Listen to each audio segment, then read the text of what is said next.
Hi. Bonjour à tous, bienvenue pour ce nouvel épisode. Cette fois-ci, j'ai le plaisir de recevoir Johan Chenevier.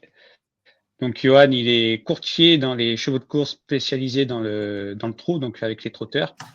Donc, déjà, Johan, je vais te demander quel est ton parcours, comment tu es venu dans le milieu des courses hippiques, qu'est-ce qui t'a amené dans ce milieu-là? Bonjour à tous, merci Thibaut. Moi, mon parcours, je suis pas du sérail, comme on dit un peu dans le métier, c'est-à-dire que j'ai pas de la famille qui vient des courses. Moi, à la base, j'ai fait des études et j'ai travaillé dans les travaux publics. Voilà, j'ai un peu vadrouillé un peu du côté d'Avignon, un peu travaillé aussi du côté de ma région, donc à Saint-Étienne. Et, euh, et il s'est avéré que bon, moi, je suis un grand passionné des courses de trot et plus particulièrement enfin voilà, je suis un grand passionné des courses de trot. Donc, j'ai toujours eu comme projet d'acheter un cheval, ce que j'ai fait il y a maintenant 4, 5 ans, le premier cheval. Et puis ensuite, il s'avérait que je me suis encore associé, donc j'ai acheté encore des bouts d'autres chevaux. Et il y a de ça, ça fait quelque temps que le projet en fait, de conseiller des gens et de discuter un peu sur les achats me venait en tête. Et j'ai décidé de tout plaquer un peu au niveau de mon métier dans les travaux publics et de partir sur les chevaux, donc en tant que courtier. Et ce que je voulais apporter, c'était ma vision un peu qui venait un peu de l'extérieur, puisque moi, ça fait des années que je me renseigne sur comment acheter des chevaux, bien avant d'acheter mon premier cheval, et je me suis rendu compte qu'il y avait très peu de choses là-dessus. On trouvait pas grand-chose. Et en fait, pour moi, en tout cas, le meilleur moyen d'apprendre, ça a été déjà de me renseigner, mais ça a été surtout une fois que j'ai acheté mes chevaux et en fait de mettre un pas, le premier pas dans le milieu. Et c'est là que j'ai appris beaucoup de choses. Après, je me suis renseigné aussi par moi-même. Mais c'est pour ça que j'ai voulu, en tout cas, dans un premier temps, monter une chaîne YouTube pour expliquer aux gens et au plus grand nombre de gens euh, mon expérience et ensuite, dans un deuxième temps, me, monter mon entreprise de courtage dans les chevaux. Donc voilà, que j'ai depuis un peu plus d'1 an maintenant. D'accord, très bien. Mais c'est quoi? T'es passionné particulièrement par l'animal, par les courses? C'est quoi justement qui t'a donné la passion? Ah, je suis plus passionné par les courses. Ça vient un peu de mes parents, de mon père qui m'emmenait aux courses. Et puis, il s'est avéré que j'avais un bon ami qui avait de la famille dans les courses de trot. Donc, voilà, la famille de Thomas, pour ne pas les citer. Et on allait régulièrement aux courses avec eux, avec mon père qui aimait ça, qui nous emmenait déjà un peu avant. Et voilà, moi, on va dire que le virus s'est propagé un peu comme ça. J'avais passé peut-être quelques jours aussi à l'écurie de l'oncle de mon ami. Et voilà, le virus s'est propagé petit à petit. Et puis à partir du moment où j'avais la voiture et que il y avait des courses pas loin de chez moi, hop, j'y allais tout seul. Et puis après, la passion a pris le pas plus en plus. Et puis l'envie, après, on va dire logique, hein, comme beaucoup de passionnés de trot, turfistes ou pas, hein, mais voilà, l'envie d'acheter son cheval m'est venue. Donc voilà, moi je me suis laissé beaucoup de temps pour me renseigner et je regrette pas. Et puis voilà, j'ai quand même j'ai quand même une petite, une réussite un peu avec mes chevaux, dont je suis bien content, mais j'ai aussi fait quand même des bêtises. C'est pas des choses que je regrette, mais c'est sûr que maintenant, avec l'expérience, le retour, le retour que j'ai, il y a des choses sur lesquelles j'aurais certainement pas fait comme ça, mais voilà, c'est de l'apprentissage et c'est cet apprentissage-là que moi j'ai envie de transmettre aussi à mes clients et de les conseiller au mieux. Très bien, ouais. Et j'aimerais que tu expliques pourquoi plus particulièrement le trot et pas le galop, justement. Qu'est-ce qui t'attire plus dans le trot que tu retrouves pas dans le galop? Je pense que c'est dû au fait que, alors j'habite, j'ai grandi dans la région de Saint-Étienne, donc dans la Loire. Il y a 2 hippodromes là-bas. Il y en a et les hippodromes, on va dire, enfin les plus proches, c'est surtout des hippodromes de trot où donc je pense que c'est dû à ça. En plus, je me reconnais un peu plus dans le trot que dans le galop. Le trot, c'est quand même quelque chose de très populaire. On a cette vision-là des courses de chevaux où on est avec un beau chapeau, les femmes sont avec des robes magnifiques et voilà. Alors que ça, c'est plutôt la vision du galop et le trot reste très populaire. Donc voilà, le trot attire plus de monde, je pense, de tout public. Et voilà, c'est peut-être ça qui m'a un peu plus passionné. Et puis l'oncle de mon ami était et est toujours entraîneur de trotteurs, donc j'avais plutôt voilà, j'étais plutôt attiré par les trotteurs que les galopeurs.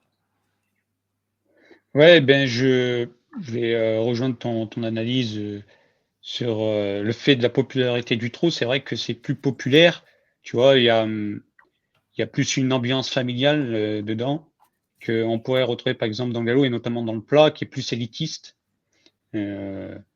Après l'obstacle, je trouve que ça fait un peu parce que l'obstacle il se produit pas mal aussi dans des petits hippodromes et il y a un peu ça rejoint un peu le trot, je trouve par moment. Ouais, Mon l'obstacle, expérience. ouais, alors moi, c'est un monde que je connais très très peu, mais je suis un peu d'accord avec toi. Il y a un peu ce côté-là ce côté un peu plus populaire qu'au galop. Je trouve ça se rapproche un peu plus du trot, oui, en effet. Mais alors, ça ne regarde que moi, mais j'ai un peu de mal à regarder les courses d'obstacles, voilà. Pour les chutes, ce genre de choses, je suis un peu. Oui, oui, c'est vrai que ça peut, certaines personnes, ça peut les choquer, d'autres peuvent aimer justement parce que ça amène plus de spectacle. Mais Ouais, c'est spectaculaire, c'est beau. Enfin, je comprends que les gens aiment l'obstacle et voilà, mais bon, c'est pas trop ma tasse de thé. très bien. Et donc, tu nous as parlé que tu as acheté ton premier cheval. Ton premier cheval, tu l'as acheté, tu es à 100% de propriétaire ou tu t'étais associé dessus? Non, je me suis associé avec une personne avec qui je me suis associé encore sur d'autres chevaux. Euh, et j'ai pris, j'ai toujours les 50%, donc j'avais acheté la moitié du cheval. Donc moi j'avais profité un peu d'une rentrée d'argent dont j'avais pas forcément besoin et voilà, je me suis dit je peux mettre tant, je peux mettre tant par mois et j'ai eu voilà, j'ai eu cette chance-là un peu de pouvoir profiter de cette rentrée d'argent pour s'ouvrir ma passion, hein. C'était à mon rêve même, hein, donc c'était un de mes rêves, on va dire. Et voilà, je me suis associé à 50%, ce qui peut paraître étonnant quand quand on connaît pas le monde des courses, mais en soi, je trouve que l'association, c'est la meilleure des choses, en tout cas pour commencer à acheter des chevaux. Même maintenant, moi, enfin, j'ai eu plusieurs, je me suis associé sur plusieurs chevaux.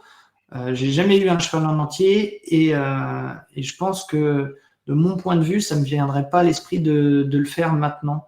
Même dans 10 ans, 20 ans, euh, même sans parler d'une question d'argent, parce que forcément, quand on achète 50% d'un cheval, c'est pas le même budget que quand on en achète 100. Et quand on paye les pensions sur 50%, c'est pas le même budget que quand on paye les pensions sur 100%, bien évidemment. Mais pour moi, je pense que c'est enfin, c'est ce qui me rapproche, c'est ce qui se rapproche le plus de ma façon de voir les choses, en tout cas l'association, dans le fait de partager des moments avec d'autres associés. Ça peut être avec d'autres associés, mais moi je l'ai fait aussi pour partager des bons moments aussi avec mes proches, avec ma famille. Voilà, les emmener à l'hippodrome, ce genre de choses. Mais avec les associés, c'est aussi quelque chose d'hyper intéressant, surtout quand on commence, parce que si on a la chance, enfin en fait, même si on est 4 débutants qui n'avons jamais acheté un cheval et on s'associe sur un cheval, en fait, on va avoir 4 visions des choses différentes et 4 façons de voir les choses. Donc, pour moi, on va apprendre 4 fois plus vite. Et moi, j'ai eu un peu la chance d'avoir quelqu'un qui avait eu des chevaux pendant, je pense, 20 ans, peut-être moins, je vais dire des bêtises, mais bon, une bonne grosse dizaine d'années. Et j'ai appris énormément grâce à lui et grâce à mes autres associés derrière. Donc c'est quelque chose que je privilégie, enfin, moi que je conseillerais en tout cas on va dire à un néophyte, à quelqu'un qui veut commencer dans les chevaux, c'est déjà de permettre voilà, d'acheter des petites portions de chevaux, enfin d'un cheval déjà, et de voir comment ça marche et d'apprendre petit à petit, sans avoir la pression budgétaire et ne jamais se mettre la pression, d'ailleurs, même pour les expérimenter, jamais se mettre la pression d'un point de vue budget, quoi, d'un point de vue finance. Ça doit rester une passion avant tout. Le fait de gagner de l'argent, c'est quelque chose, c'est un peu, c'est pas impossible, mais il faut pas le voir comme une finalité. Il faut vraiment pour moi, le voir comme un bonus. Si on gagne de l'argent, c'est encore mieux. Mais déjà, prendre plaisir et enfin, se faire plaisir, ça doit être le leitmotiv un peu de tout propriétaire, que ce soit un expérimenté ou un néophyte. Et ça, je pense que c'est pas quelque chose qui est forcément dit parce que les gens le voient plus comme un investissement et s'imaginent que c'est un très bon moyen de gagner de l'argent. Mais je peux vous dire aussi que ça peut être un très bon moyen de perdre de l'argent. Et c'est pas parce que je suis courtier que voilà, si je veux faire de la mauvaise pub. Au contraire, je pense que c'est en étant franc et en disant les risques aux futurs propriétaires ou aux propriétaires qu'on arrive à avoir aussi une économie, enfin un système qui est sain et que les gens ne se dégoûtent pas, quoi. Voilà. Oui, et je voudrais qu'on revienne justement sur les parts. Il me semble que le minima, c'est 10% de parts sur un cheval. C'est bien ça? On peut même avoir un peu moins, Ouais. mais disons que pour commencer, ça peut être quelque chose qui est voilà, c'est difficile d'avoir un peu moins, en tout cas pour commencer, sauf si on connaît déjà des propriétaires. Déjà, c'est pas si évident de, de trouver quelqu'un, même qu'on connaît, et qu'il accepte qu'on prenne 10%, sauf si on le connaît très bien. Donc voilà, et du coup, j'en profite pour rebondir.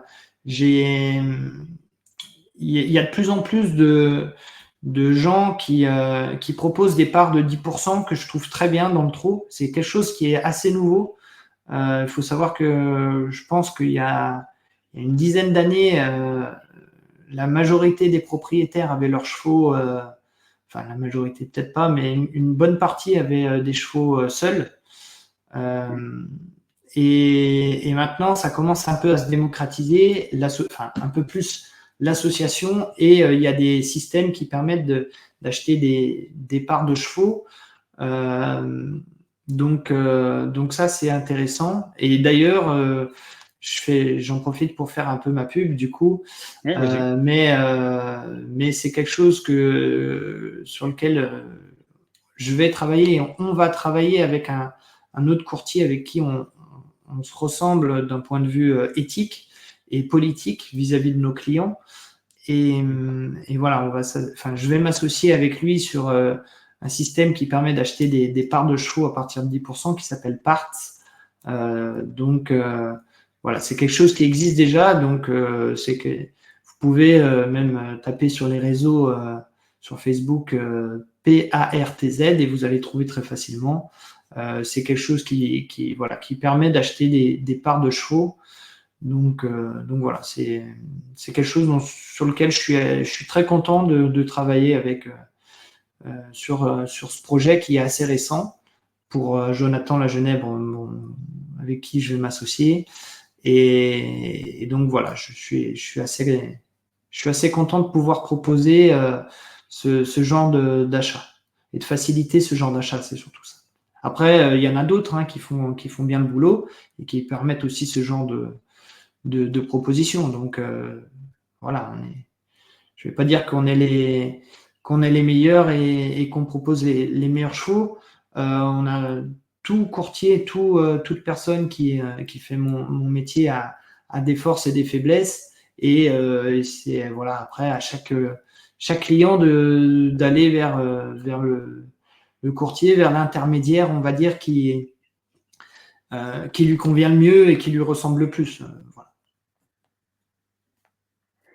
Exactement. Et je voulais te demander comment ça se passe, quelqu'un qui rentre dans le milieu des courses et qui te contacte. Par quoi, tout d'abord, tu vas l'aiguiller pour qu'il puisse investir sur un cheval? Qu'est-ce que tu vas lui faire regarder en premier pour qu'il puisse investir sur le cheval? Alors, le premier truc qu'on va discuter, c'est pas que je vais regarder, mais on va en discuter Ouais, ensemble. C'est, on va pas, pour moi, dans un premier temps, on parle pas de chevaux. On va parler d'accord. de la personne, de mon client, de la personne avec qui je suis en train de communiquer, et définir un besoin. Ça, pour moi, c'est la phase numéro 1. Pourquoi, par exemple, si toi, Thibaut, tu veux acheter un cheval demain, pourquoi tu veux l'acheter? Comment, qu'est-ce que tu imagines? Qu'est-ce qui te plaît dans les courses? Qu'est-ce que tu voudrais avec ton cheval? Est-ce que toi, ça te dérange si ton cheval il est en Normandie où tu veux absolument qu'il soit proche de toi à moins d'1 heure, moins de 2 heures pour pouvoir aller le voir régulièrement parce que c'est important pour toi?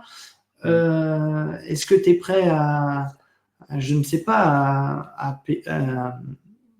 à faire des déplacements régulièrement pour aller le voir en course aussi? Est-ce que ce qui est important, je sais pas, il y en a pour qui ce qui est important, c'est de gagner de l'argent dans un premier temps. Bon, ça se respecte. Moi, c'est pas ma façon de voir les choses, c'est pas ma philosophie, en tout cas dans les courses. Mais ça se respecte aussi, ça se comprend.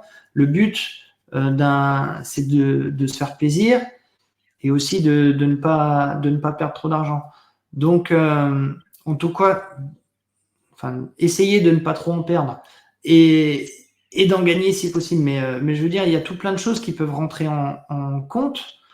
Et en fait, le type d'achat va se faire en fonction des besoins réels du client, de la personne qui veut acheter. Et ça, pour moi, c'est l'essentiel. Et c'est d'aiguiller vers ensuite, une fois qu'on a défini le besoin, c'est d'aiguiller ensuite vers des bonnes personnes. Et ensuite, dans un troisième temps, ce sera d'aiguiller vers le bon cheval. Mais je pense que, comme je ne sais pas si j'ai été clair tout à l'heure, mais je pense qu'il est plus important d'aiguiller vers des bonnes personnes dans un premier temps, Oui. même dans un second temps, d'être avec des personnes en confiance, que ce soit un entraîneur, ça peut être l'intermédiaire, donc un courtier ou autre, mais les entraîneurs de trotteurs. Et pour moi, c'est la base, en fait. C'est d'être en confiance avec tous les interlocuteurs qu'on a. Et, ça, je pense qu'on a tendance un peu à l'oublier ou à ne pas s'en rendre compte que c'est si important. Parce qu'on peut très bien avoir un très bon cheval, un entraîneur qui a des très bons résultats, avoir un cheval qui a des très bons résultats chez un entraîneur et vivre une mauvaise expérience. C'est possible. Parce qu'on s'est mal renseigné auprès de notre entraîneur. On n'avait pas, on savait pas ce que lui voulait par rapport à, enfin, on savait pas si si ses ambitions étaient et sa façon de voir les choses, surtout son éthique de travail correspondait à celle du propriétaire. Et en fait, des fois, ça peut un peu gâcher ces moments-là. Alors que les résultats sont là, des fois. Hein. Donc voilà, pour moi, l'humain est très important avant de trouver un cheval. Et après, bon, bien sûr, on a plein de critères pour trouver les bons chevaux. Ça fait partie de mon métier. Et c'est quelque chose qui est extrêmement important. Il ne faut pas le nier, mais il ne faut quand même pas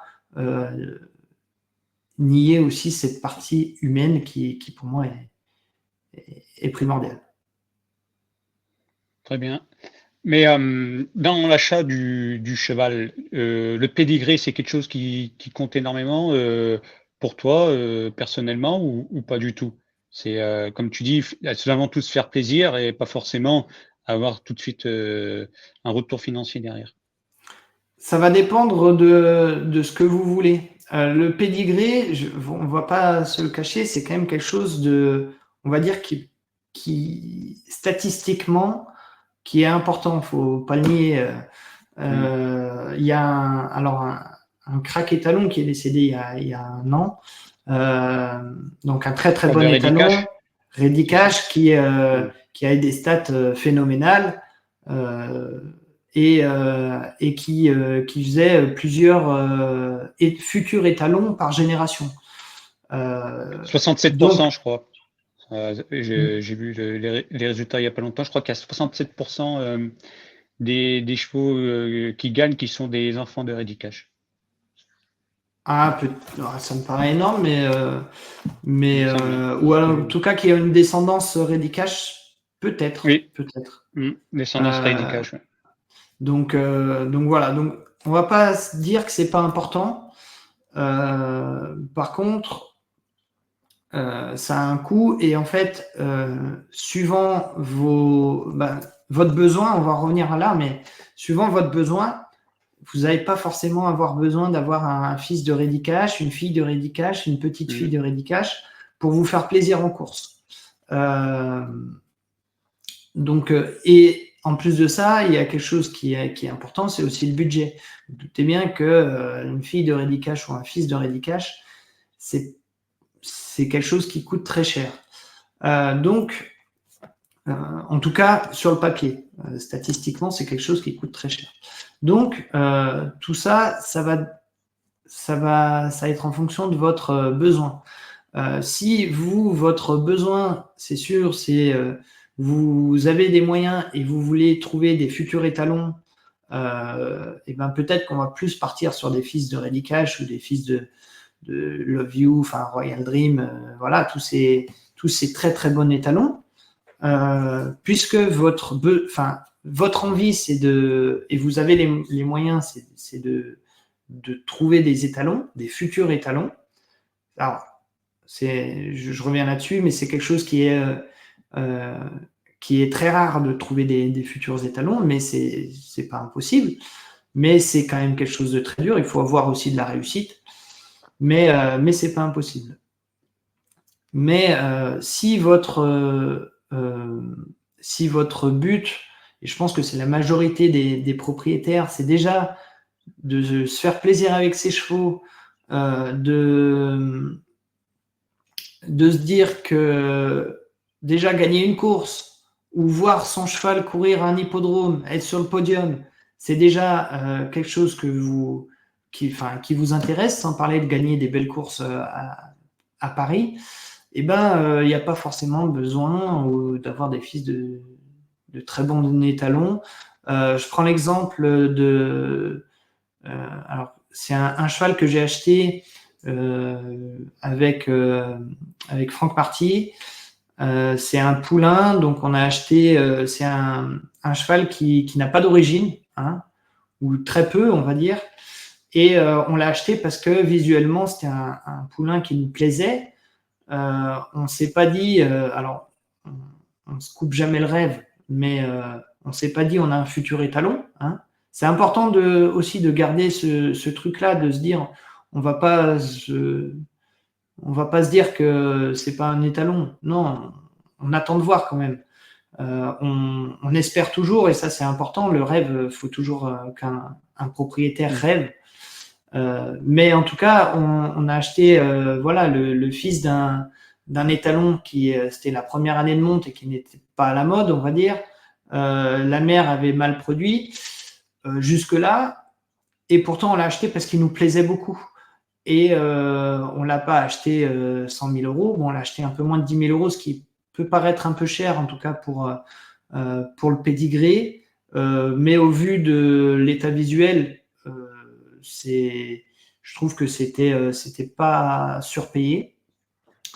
Et ce poulain-là, il s'avère que ce ne sera pas un étalon puisqu'on l'a castré parce il était un peu chaud, comme on dit dans le métier, mais c'est un poulain qui a déjà été qualifié lors des premières qualifs. C'est un poulain que Franck Marty, donc son entraîneur, aime bien. Enfin voilà, il y a tout pour qu'on se fasse plaisir sur ce poulain. Et on est 4 dessus d'ailleurs, on est 4 à 25%. Et pour l'instant, on ne l'a pas vu en course parce que c'est un poulain qui a 2 ans et les premières courses débutent juste maintenant. On a décidé de le mettre au repos après sa qualification. Mais c'est un poulain qui devrait nous faire plaisir d'ici la fin d'année, quoi. Et c'est un poulain que Franck aime bien. Donc, on a espoir et voilà, il répond à notre satisfaction actuelle, en tout cas. Oui, ben, c'est important de le préciser parce que c'est pas parce que c'est le fils d'un champion que ça va forcément devenir un champion, hein. Il y a des grands chevaux ou même comme des athlètes humains qui sortent un peu de nulle part et c'est pas des fils de grands champions ou des filles de grands champions et ça arrive à performer. Donc ouais, ça veut pas forcément dire quelque chose aussi le pédigré, quoi. Tu peux avoir un très bon cheval qui arrive, quoi. Ouais, tout à fait. Et puis il y a des fils de réglage qui sont très mauvais. Oui, ben d'ailleurs, tu vois, ben, je vais en parler parce que tu parlais des poulains. Justement, pour que les poulains puissent courir, il y a ce qu'on appelle les qualifications. Et ça aussi, ça peut être un piège pour des futurs acheteurs qui achètent des chevaux qui sont pas encore qualifiés et qui arriveront peut-être jamais à se qualifier pour pouvoir faire des courses de trot. Et des gens peuvent se faire avoir là-dessus. Et justement, il y a des fils de rédicage qui n'ont jamais réussi à se qualifier, qui sont devenus chevaux de loisirs ou autres. Et justement, je voudrais que tu expliques la différence aux gens, parce qu'il y en a qui vont penser que ça y est, ils ont acheté un poulain, il va tout de suite courir. Non, il faut passer par des phases de qualification. Oui, alors il y a plusieurs types d'achats, et notamment les poulains, ce qu'on appelle alors soit des foals, donc les foals, c'est ceux qui sont nés dans l'année, soit des yearlings, donc la plupart des poulains qui s'achètent aux ventes, c'est des yearlings, donc ils ont 1 an. Et qui s'achètent, alors c'est un peu en ce moment que ça se passe, les ventes de poulains se font fin août, début septembre, enfin fin août et septembre, pour la plupart des ventes de poulains. Et en fait, ce qu'il faut savoir, c'est que quand on dit qu'on achète un poulain, pour la plupart, c'est des chevaux qui ne sont pas débourrés. Donc, c'est des chevaux qui ont été au pré avec leur mère et ensuite qui sont au pré avec d'autres poulains. Et ce qu'on appelle le débourrage, c'est en fait leur apprendre à avoir un sulky. Donc le sulky, c'est ce qui est utilisé au trot attelé. Donc la plupart des chevaux courent au trot attelé. Vous pouvez appeler ça une chariote si vous voulez. Si vous avez déjà vu des courses de trotteurs. Et c'est ce qui est mis derrière les chevaux. Et en fait, il y a un code pour que les chevaux apprennent à être attelés ou montés. Il y a des bourrages montés. Mais déjà, les trotteurs sont attelés avant d'être montés. Et en fait, voilà, il y a un code pour leur apprendre à tourner, à ralentir, à accélérer. Voilà. Et ça, c'est ce qu'on appelle le débourrage. Et les poulains sont généralement achetés avant le débourrage. Donc, c'est des chevaux sur lesquels on n'a pas de notion de… C'est des chevaux qui n'ont jamais été travaillés. Et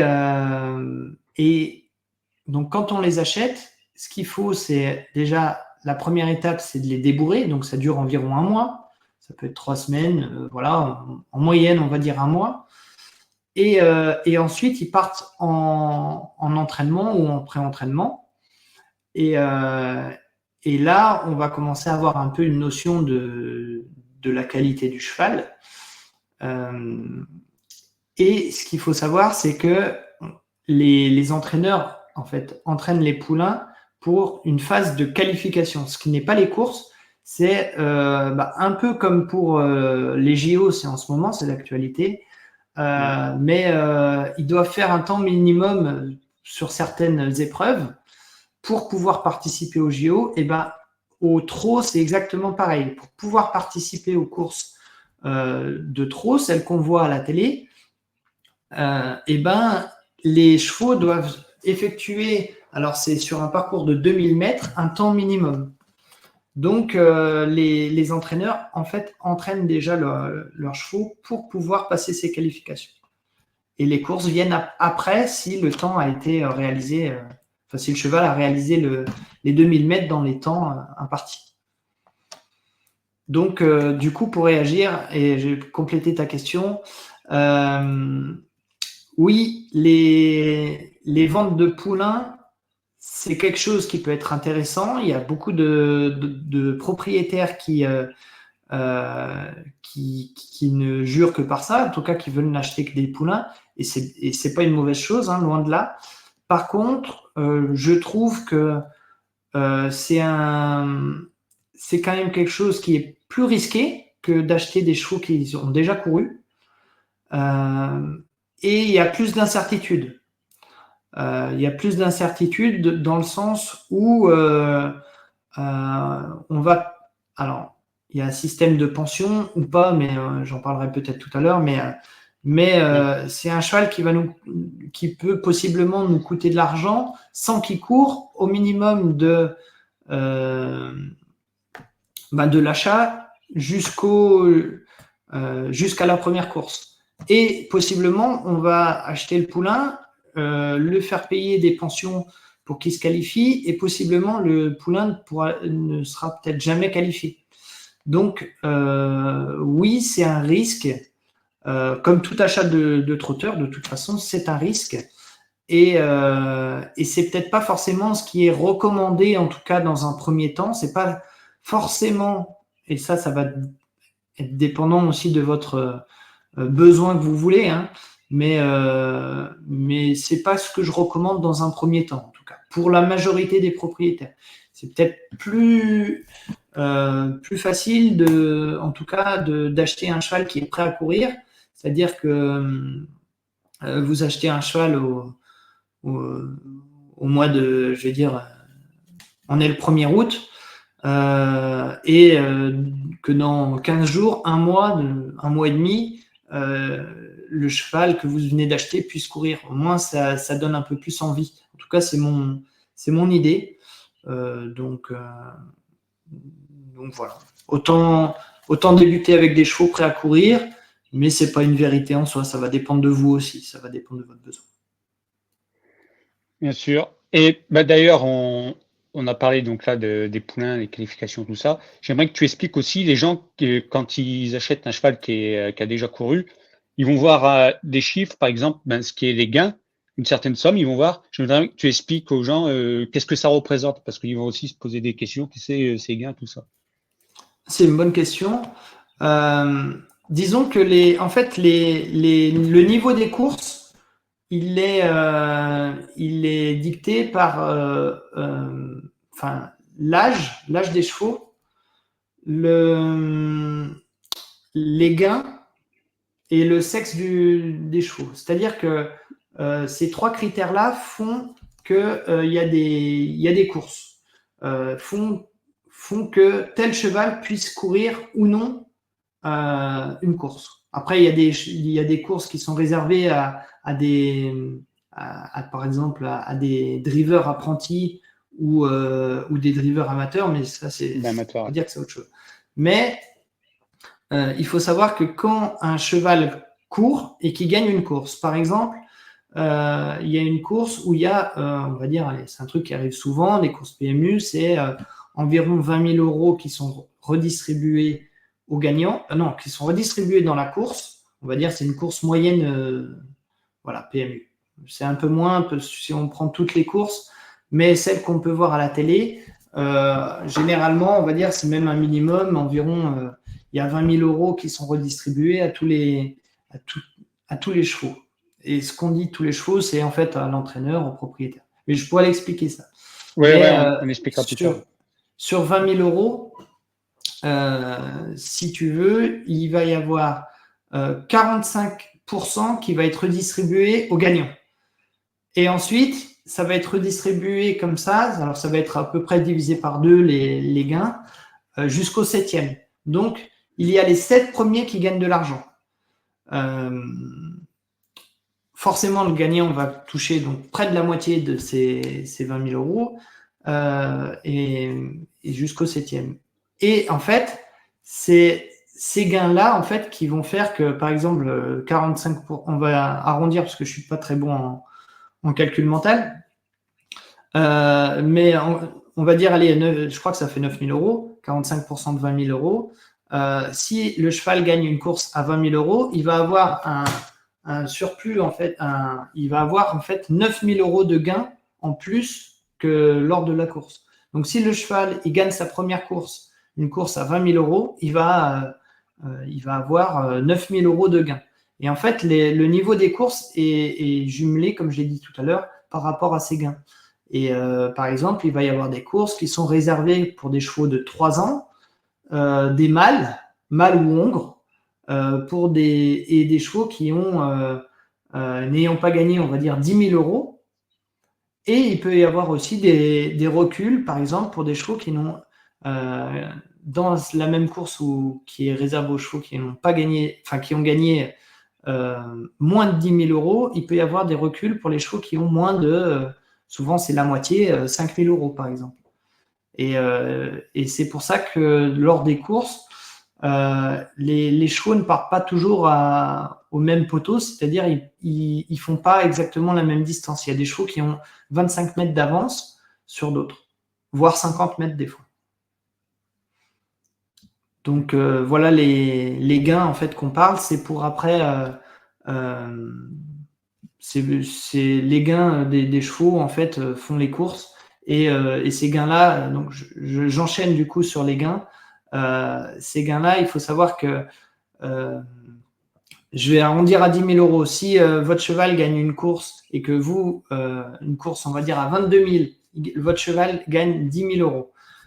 Il faut savoir que lorsque vous êtes propriétaire, vous allez toucher 80% des gains, donc des 10 000 €. Donc, si vous êtes propriétaire à 100%, vous allez toucher 8 000 €. Donc, et il va y avoir 15% qui vont être distribués à l'entraîneur et 5% pour le driver. Mais retenez que vous allez toucher 80% des gains. Ça, c'est si vous payez des pensions. C'est-à-dire que si vous payez des pensions mensuelles à votre entraîneur, donc une pension, on va dire, ça va dépendre des entraîneurs, mais ça peut être plus, ça peut être moins, mais environ, pour un cheval en entier, ça va être environ 1 200 € par mois. Ça peut être 1 500, 2 000, ça va dépendre de votre entraîneur, s'il y a des soins, enfin voilà, tout ça. les déplacements, tout ça. Mais si vous payez des pensions, vous allez toucher 80%. Il y a un autre système qui existe, qui est la location.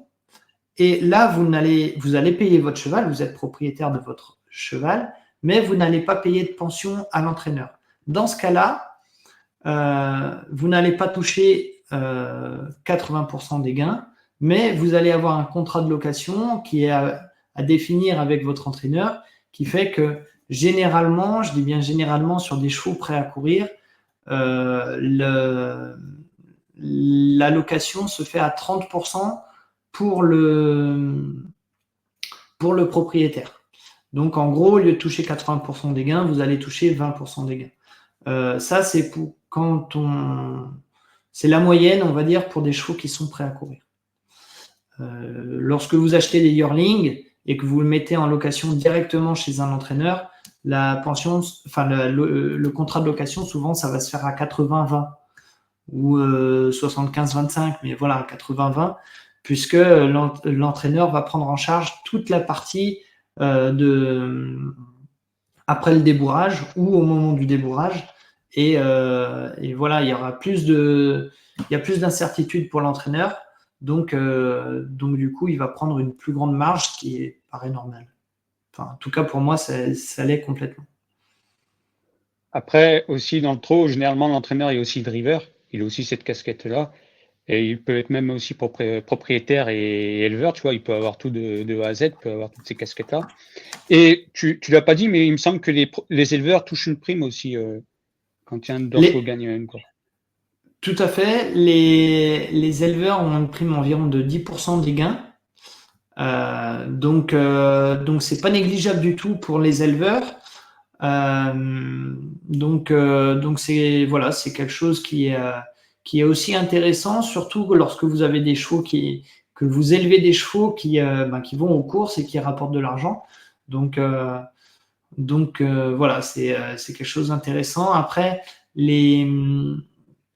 l'élevage, c'est quelque chose qui est complexe aussi. Il y a un marché qui n'est actuellement, je trouve en tout cas, pas forcément toujours à l'avantage des éleveurs, malheureusement. Ça va dépendre aussi de vos croisements, des chevaux que vous élevez, de la manière dont vous élevez. Et ça, il faut de l'expérience, il faut des résultats aussi. Donc voilà, je dirais que malheureusement, il y a peut-être pas un marché qui est hyper avantageux pour eux, mais par contre, il y a quand même ce principe-là de pourcentage des gains lorsque vous élevez des chevaux qui gagnent des courses, qui gagnent de l'argent. Vous avez un pourcentage qui est quand même pas négligeable et qui est franchement intéressant. Et ça, c'est une manière aussi de gagner un peu d'argent en tant qu'éleveur. Donc voilà, c'est quelque chose qui peut être intéressant pour les éleveurs, bien sûr. Et j'aimerais avoir ton avis parce que en France, les courses d'ambleurs sont interdites. Il n'y a pas de courses d'ambleurs. Ça se fait aux États-Unis, par exemple, outre-Atlantique, et le font et ça marche plutôt bien pour eux, ça. Tu penses pas justement pour les éleveurs, ça pourrait être un débouché parce qu'il y a des chevaux, ils sont plus ambleurs que trotteurs. Ça pourrait être un débouché financier pour eux et puis même pour le reste de la profession que les courses d'ambleurs soient autorisées en France. Alors, je sais pas comment elles sont autorisées, comment elles sont organisées aux États-Unis. Je pense que c'est enfin, comme ça, je me dis, il peut y avoir des courses d'ambleurs. Je ne sais pas si ça intéresserait du monde, s'il y a vraiment un marché derrière. J'ai peu de connaissances, sincèrement, sur les courses d'ambleurs aux États-Unis. Je sais que ça existe. Je sais que c'est actuellement en discussion sur ouvrir le studbook, donc en gros les étalons et pourquoi pas peut-être quelques poulinières à d'autres races, hein, comme les ambleurs. Donc voilà, je ne sais pas exactement comment ça marche. Je ne veux pas dire de bêtises. Est-ce que ça peut être utilisé en parallèle des courses de trot? Est-ce que je ne saurais pas te dire. je pense qu'il faut quand même avoir aussi un savoir-faire là-dedans que les Américains ont et que nous, on n'a pas. Je ne vois pas qui c'est qui. En tout cas, j'ai pas de connaissance de personnes qui pourraient entraîner des ambleurs et il faudrait qu'il y ait un marché qui se forme et je pense que ça prendrait plusieurs dizaines d'années avant il y ait vraiment des courses qui soient regardées, enfin, un nombre suffisamment de trotteurs, d'entraîneurs, de propriétaires qui souhaitent investir là-dedans. Voilà. Je suis pas certain que ce soit une super bonne idée non plus pour moi, parce que déjà les amblers, du coup, ça ressemble au trot, et je pense que c'est peut-être plus intéressant de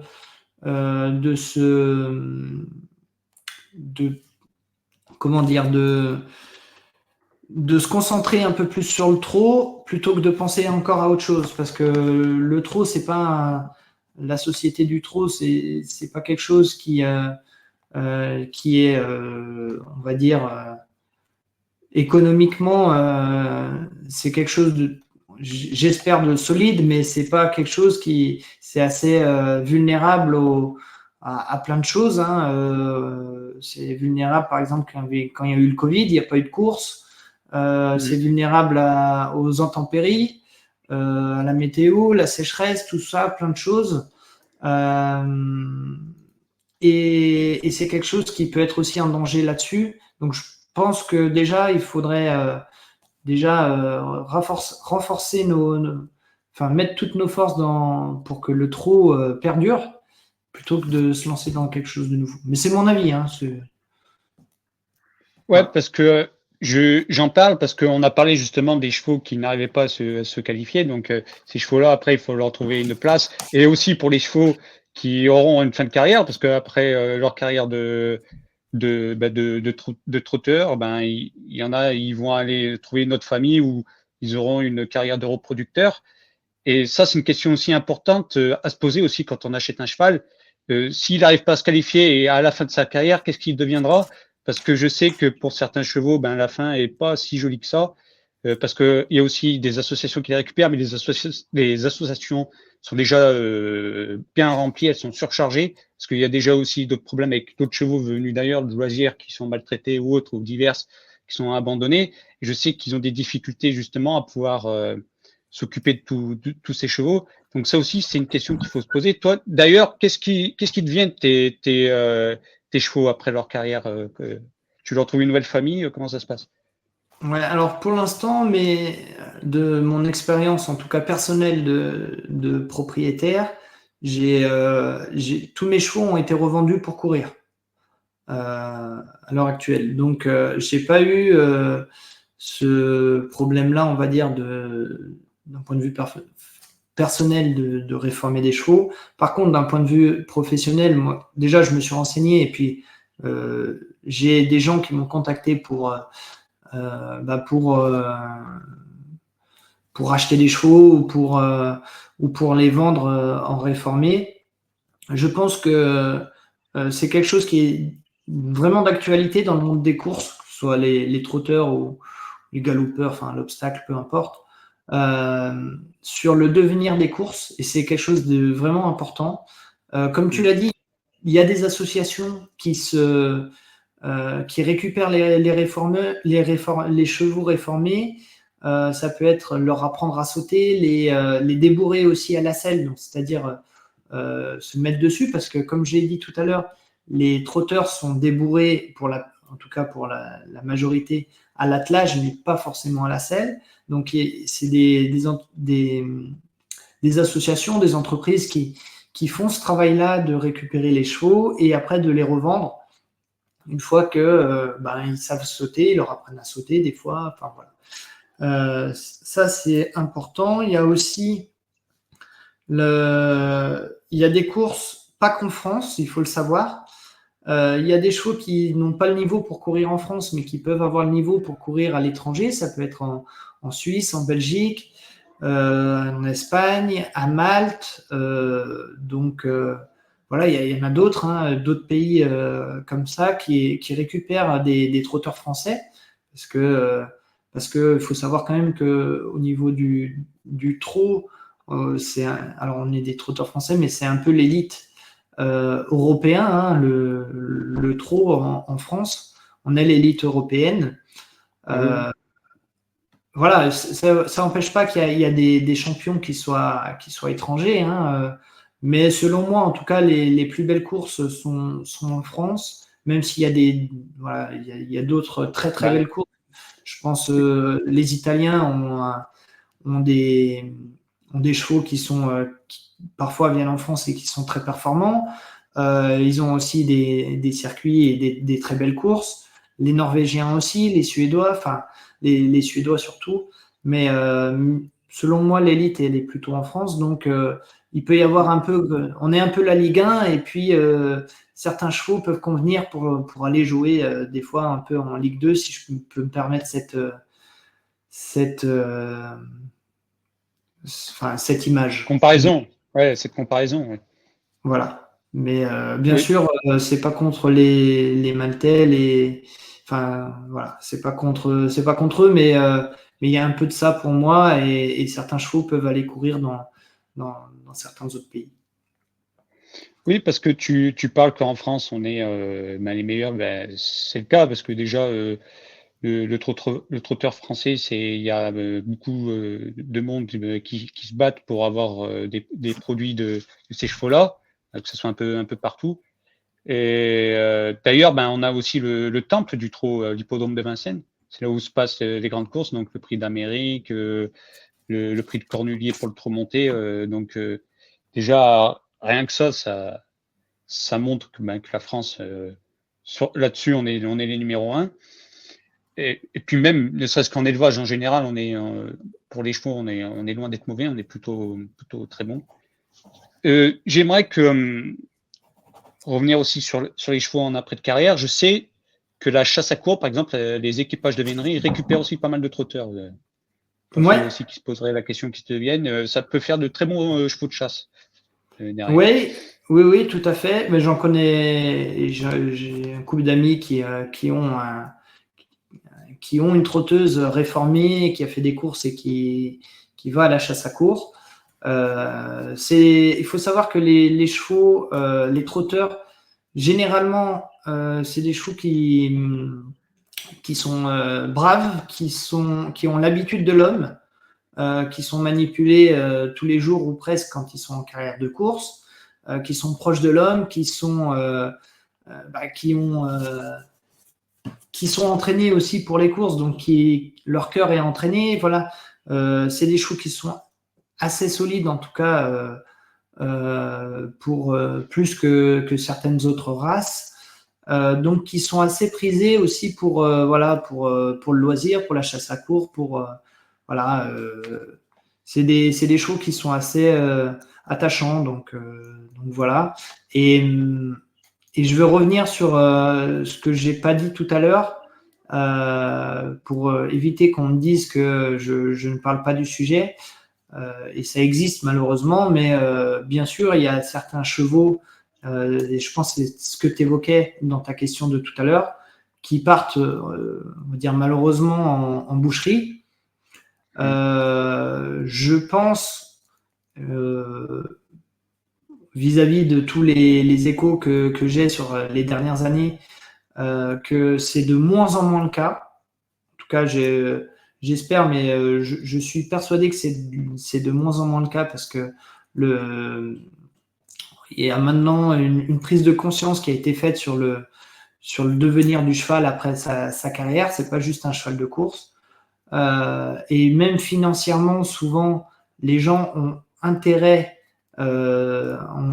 financier à ne pas vendre leurs chevaux à la boucherie parce que certaines associations ou certaines entreprises qui récupèrent les chevaux rachètent en tout cas un poil plus que le prix de la viande. Où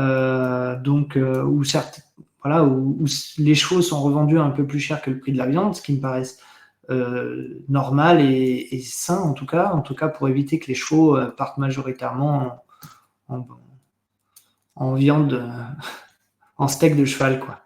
Et ça, je trouve que c'est une bonne chose, même si je pense que comme j'ai dit, ça diminue. Je pense qu'il y a toujours trop de chevaux qui partent malheureusement en boucherie.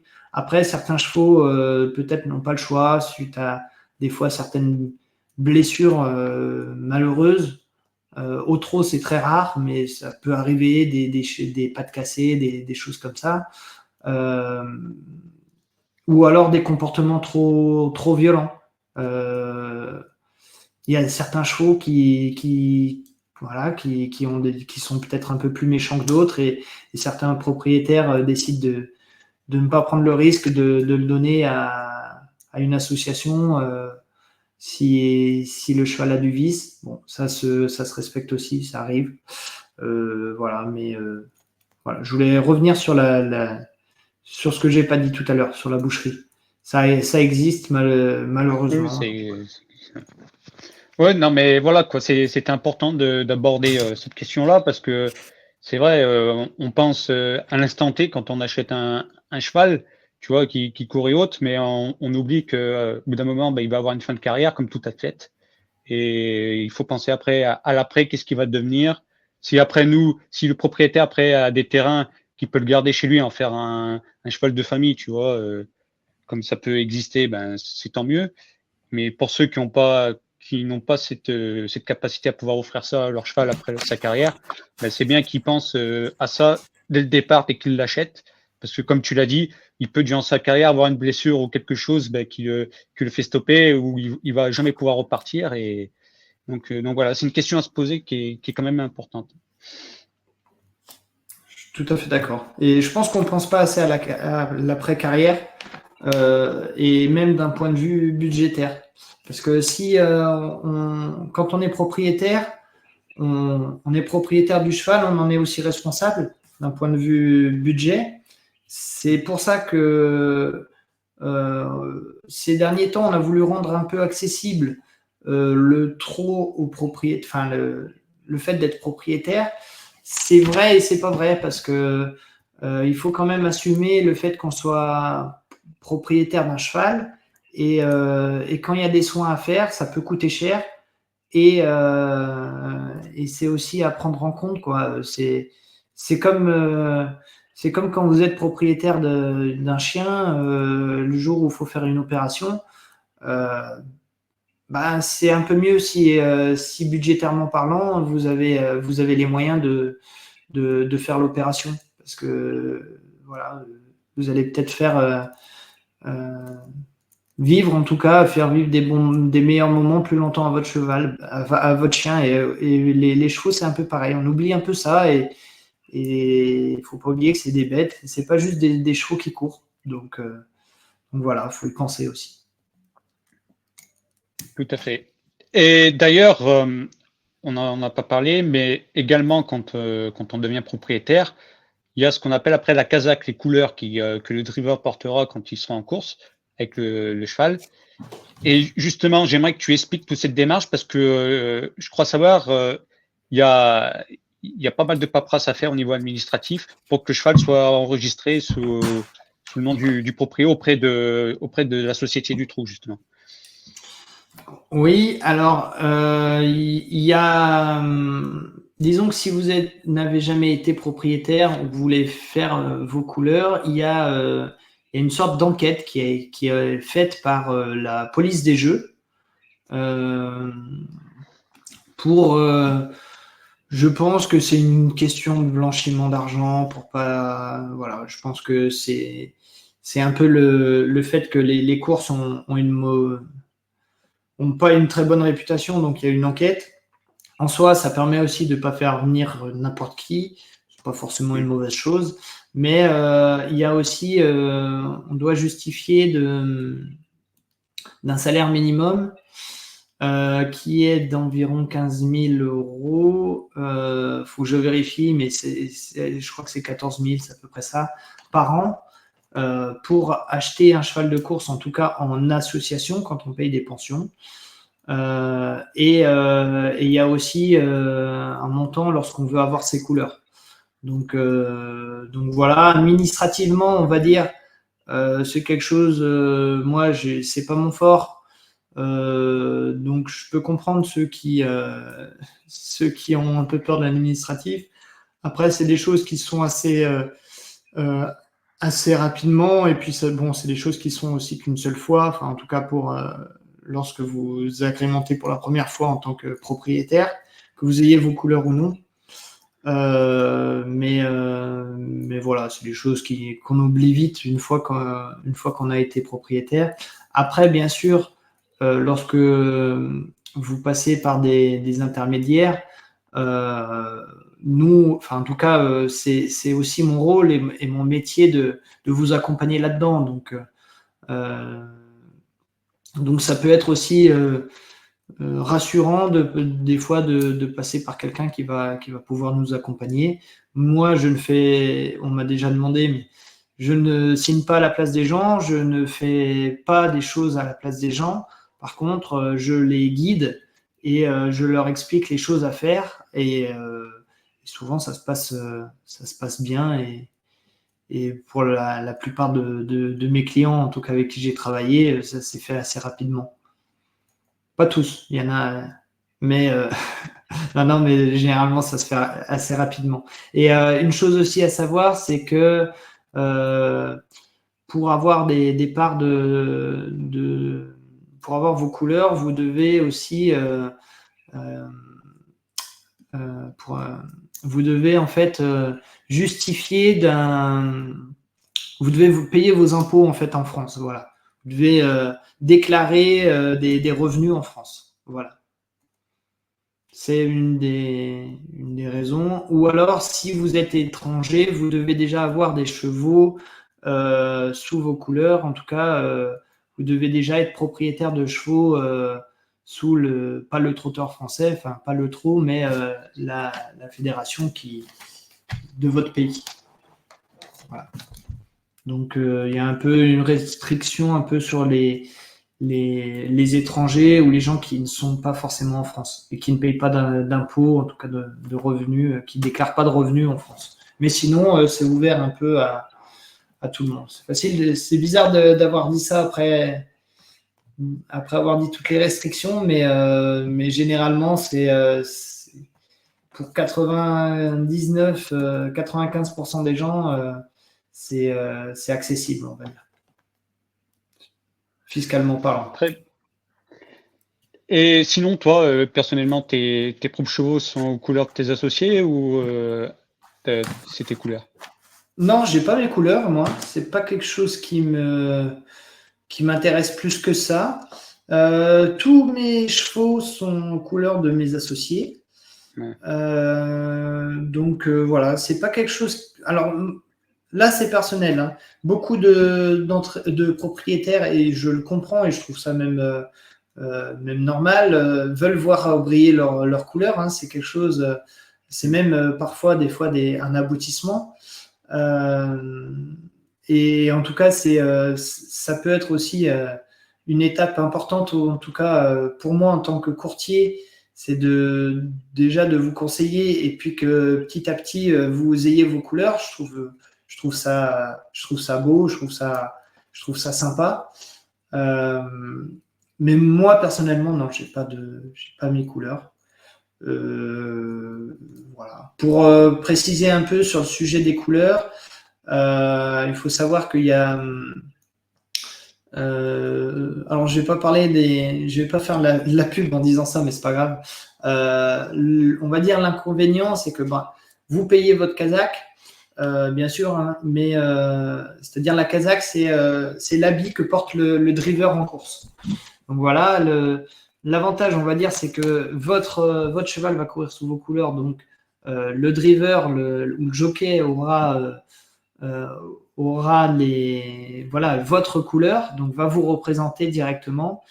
Bien sûr, vous allez payer votre ou vos Kazakhs, mais c'est pareil, ça, vous le payez une seule fois et Et après, ça peut faire 10 ans. Hein.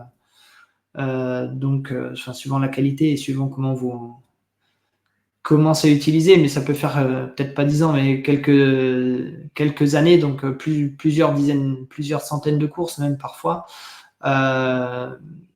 Et vous allez payer aussi une petite partie, ce qui est intéressant à savoir, les gens ne le savent pas forcément, mais une partie des engagements, donc ça va être, par exemple, tout à l'heure j'ai parlé d'une course à 20 000 euros. Sur une course à 20 000 euros, le porteur de couleur va payer 20 euros à chaque course sur lequel il est engagé. Donc jusqu'à un certain niveau, voilà. Donc c'est aussi à prendre en compte. Il y a un petit celui qui a ses couleurs va payer un poil plus. Bon, c'est pas, ça va être 20 euros par course. Donc si le cheval court 2 courses par mois, ce qui est au final beaucoup, s'il fait 25 courses dans l'année, ça va, voilà, vous allez devoir payer 300 euros à l'année en plus. Bon, c'est pas, ça peut être à la marge. Ça dépend. Si vous avez le cheval à 100%, 50% ou à 10%. C'est voilà. C'est plus avantageux d'avoir ces couleurs. Pardon, je t'ai coupé, mais c'est plus avantageux d'avoir ces couleurs. C'est à partir du moment où on a quand même 25%, parce que si on commence à payer aussi cher, si on commence à payer une grosse somme d'engagement par rapport à ce qu'on paye à l'entraîneur ou les gains qu'on a, ça peut valoir un peu moins le coup, quoi. Après, quand on est à 50%, à 100%, c'est un peu plus à la marge. Très bien. Je voulais revenir sur la carrière du trotteur. On a parlé du début, à quel âge ça a commencé pour lui, mais on n'a pas expliqué à peu près en moyenne à quel âge finit la carrière d'un trotteur. En moyenne, alors, j'ai pas la moyenne. Je dirais que c'est si tu prends chaque chevaux qui court, je pense que la moyenne est, je pense que ça doit être 5 ans. En France, il faut savoir que les chevaux ils peuvent courir jusqu'à 10 ans et demi pour les plus vieux. C'est quand même une minorité des chevaux qui arrivent jusqu'à 10 ans et demi, parce que il faut qu'ils continuent à être performants dans la durée. Il faut pas qu'il y ait de problème de santé. Les chevaux, c'est un peu comme les humains. Hein. Des carrières très longues, il n'y en a pas non plus énormément, parce que d'un point de vue mental, ça peut être aussi un peu plus compliqué. Les chevaux peuvent en avoir un peu plus marre. Enfin voilà. Donc c'est quelque chose qui est à respecter. Et voilà, que ce soit le mental ou le physique fait que généralement ils arrivent rarement à 10 ans et demi. Et puis il faut avoir aussi continué à prendre de l'argent régulièrement. Donc voilà. Après, il y a des chevaux qui sont qualifiés, qui vont jamais aux courses parce que il y a des problèmes de santé ou autres. Il y a des chevaux qui font 2-3 courses, d'autres qui s'arrêtent à 6 ans. Il n'y a pas de vérité. Le système français fait que ils essayent en tout cas d'avoir des courses de chevaux d'âge, donc c'est-à-dire à partir de jusqu'à 6 ans. Mais la réalité fait que la réalité notamment économique fait que beaucoup de chevaux malheureusement n'arrivent pas jusqu'à ces 6 ans, parce que il y a un peu il y a des chevaux qui sont pas faits pour aller jusqu'à 6 ans d'un point de vue mental ou physique, hein, ça c'est une vérité. Mais il y a aussi le fait que l'argent qui est pris lorsque les chevaux ont 2 ans, 3 ans, est plus vite rentabilisé quand on a payé le débourrage, l'achat du cheval, tous les frais d'entraînement. Les propriétaires et les entraîneurs ont tendance des fois à un peu se précipiter pas se précipiter, mais à faire courir leurs chevaux assez jeunes pour prendre de l'argent, hein, pour vivre, hein, pour les entraîneurs. Ce que je comprends, hein, c'est pas un problème. Mais du coup, plus souvent les chevaux courent tôt, moins ils arrivent à courir tard aussi parce que on joue un peu des fois sur les articulations, sur ces choses-là, sur le moral et malheureusement des fois les chevaux ne font pas la carrière qu'ils pourraient avoir si on prenait un peu plus le temps des fois. Donc, voilà, c'est mon opinion. C'est pas celle de tout le monde. On approche de la fin de cet entretien et là, je voulais te poser cette dernière question. On n'a pas expliqué aussi les différentes manières d'acquérir un cheval. Il existe la manière que tout le monde peut connaître pour toutes les choses qu'on veut acheter, c'est passer directement entre l'éleveur et l'acheteur ou du propriétaire et l'acheteur. Il existe aussi les ventes je vais arriver à le dire, les ventes aux enchères. Et j'aimerais que tu nous expliques comment ça se passe pour toi, courtier, quand tu vas aux enchères pour représenter un client. Eh ben, alors une vente aux enchères, c'est un peu comme, c'est exactement ce que vous pensez, hein, c'est-à-dire qu'il y a des chevaux qui sont présentés et on va lever la main, faire un signe et le cheval va être vendu au plus offrant. Ça, c'était pour recontextualiser ce qu'est la vente aux enchères. Pour moi, en fait, comment ça va marcher? Je vais avoir mes clients en fait en amont. Hein, je vais travailler avec eux. Moi, ce que je fais, c'est que pour les ventes aux enchères, notamment sur des chevaux qui ont déjà couru, je fais une liste de tous les chevaux qui passent aux ventes. Je fais des commentaires. Je note ceux qui me plaisent, ceux qui me plaisent pas. Et ensuite, je vais le proposer si ça convient, bien sûr. Par exemple, j'ai coché 5-6 chevaux et il y en a un qui convient à un de mes clients. Et ben, dans ce cas-là, je vais lui proposer. Mais avant ça, ce que j'ai dit tout à l'heure, il faut définir le besoin du client. Donc, si ça convient au client, et ben, je vais justement échanger avec lui. Je vais lui dire, moi, j'ai vu tel cheval. Je vais donner aussi un prix sur lequel il me semble un prix juste, en tout cas, ce qui me semble juste, en tout cas, jusqu'à quel point il serait intéressant de monter et d'acheter le cheval. Ensuite, on en discute bien sûr avec le client. Hein. Moi, j'ai mon idée, j'ai mon opinion. Je peux lui proposer 5 chevaux et parmi ces 5-là, en fait, ces 5-là ne lui plaisent pas. C'est normal, il faut savoir le dire. Et j'ai aucun mal avec ça. Donc, on va discuter ensemble. On va aussi discuter. Peut-être que mon client va aussi pouvoir regarder va prendre le temps de regarder les chevaux qui passent aux ventes et peut-être que lui il va peut-être plus s'orienter sur un autre cheval que moi j'avais pas forcément noté. Mais voilà, c'est une discussion qui est permanente, surtout avant les ventes avec mon client sur savoir quel cheval nous plaît tous les deux, quel cheval lui, surtout lui, est prêt à acheter ou non. Et ensuite, c'est une relation de confiance. Donc, c'est-à-dire que il y a un papier qui est signé en disant j'autorise.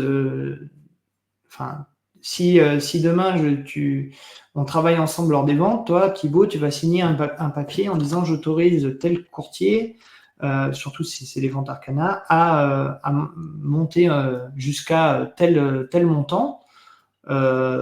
Et moi, je vais pouvoir monter ou non sur un cheval, voilà. Mais c'est vraiment une relation de confiance. Il faut donc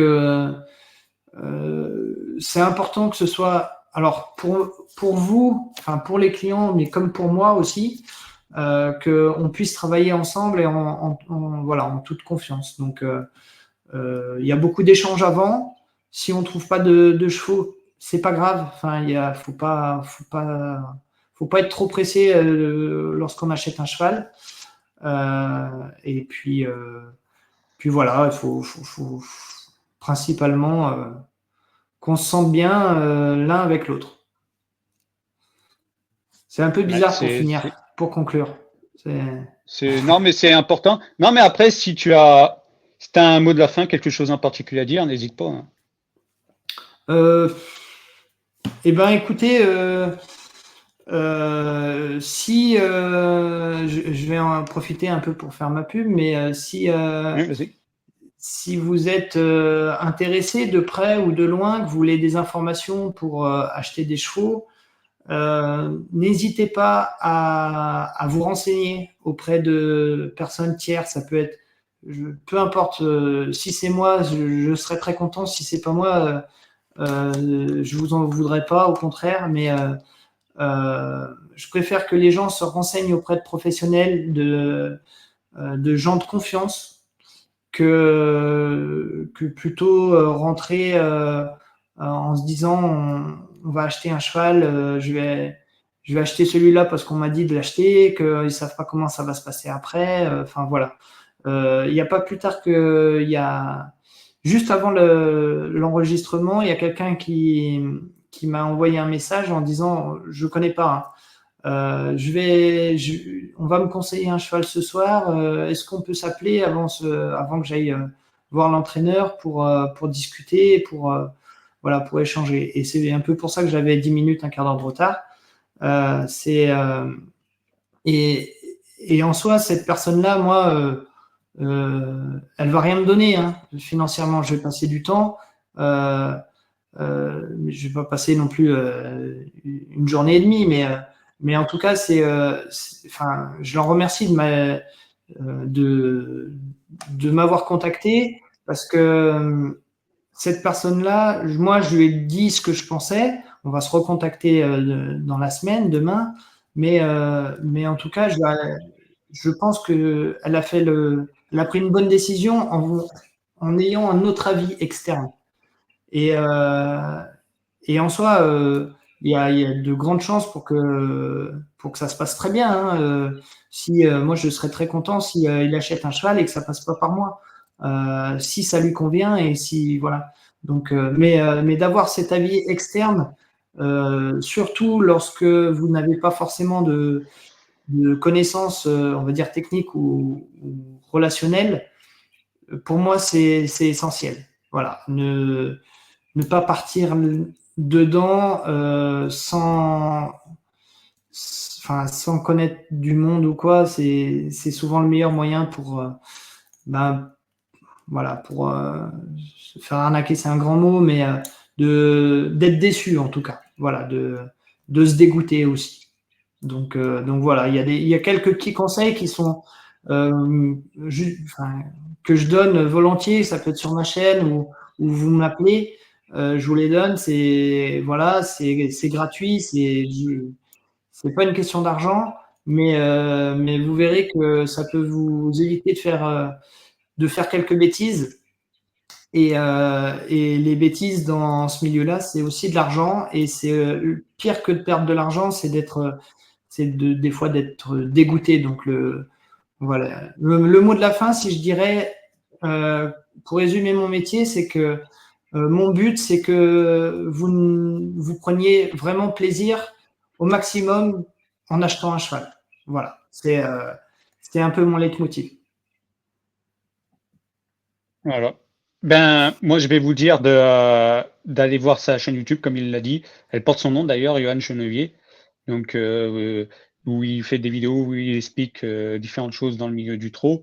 Et puis voilà, si vous avez d'autres questions, n'hésitez pas à le contacter. Hein. Et il se fera un plaisir de vous répondre. Donc voilà. Donc, Johan, encore merci à toi de ta disponibilité. Merci à toi, Thibaut. J'espère que je n'ai pas trop parlé. J'ai un peu tendance à ne pas m'arrêter, mais voilà, je voulais te remercier et je trouve ta chaîne vraiment hyper intéressante. Donc voilà, je voulais te féliciter et te remercier aussi de m'avoir invité. C'était un plaisir. Merci à toi. Merci à toi. Et moi, je vous dis à la prochaine. Et donc voilà, n'hésitez pas à vous abonner, liker, partager si ça vous plu. Et à la prochaine. Salut à tous. Merci Thibaut.